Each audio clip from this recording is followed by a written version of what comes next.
دوستو، آج کی کہانی کا عنوان ہے حاتم کا گھوڑا۔ دوستو، کہتے ہیں کہ حاتم طائی کے پاس ایک اعلیٰ نسل کا گھوڑا تھا۔ وہ اس قدر خوبصورت، قد آور، تیز رفتار اور اصیل تھا کہ جو اس کو دیکھتا تھا دھنگ رہ جاتا تھا۔ فی الحقیقت اس برق رفتار جانور کی نظیر نہیں ملتی تھی۔ ایک دفعہ شاہی روما کے دربار میں حاتم کی بے مثل سخاوت اور اس کے بے نظیر گھوڑے کا ذکر آیا۔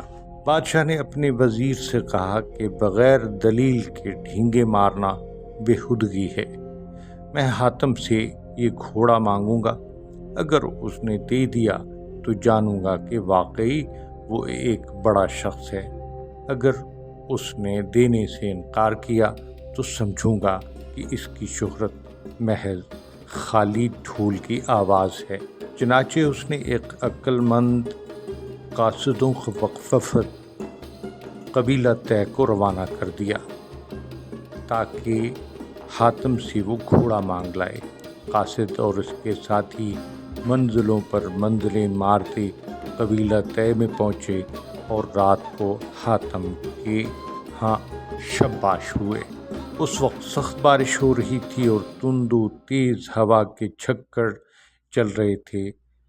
گھر سے باہر قدم رکھنا محال تھا بلکہ ناممکن تھا۔ حاتم کے مویشیوں کا گلہ گھر سے دور چراگاہ میں تھا اور مہمانوں کی دعوت کے لیے کوئی چیز نہ تھی، البتہ وہ مشہور زمانہ گھوڑا اس کی قیام گاہ پر موجود تھا۔ یہ بات حاتم کی جوان مردی سے بعید تھی کہ مہمان بھوکے رہیں۔ اس نے وہی گھوڑا ذبح کر کے مہمانوں کی ضیافت اور ان کو آسائش و راحت پہنچانے میں کوئی کسر نہ اٹھا رکھی۔ صبح ہوئی تو قاصد نے اپنے آنے کا مقصد بیان کیا۔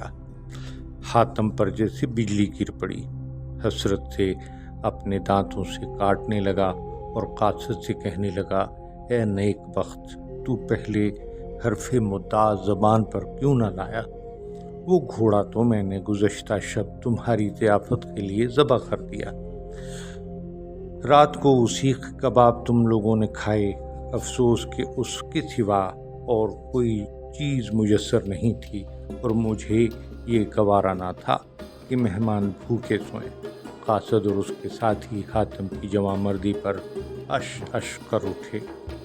حاتم نے پھر بھی ان کو خالی ہاتھ رخصت نہ کیا بلکہ بہت سے گھوڑے، درہم اور خلعت دیے۔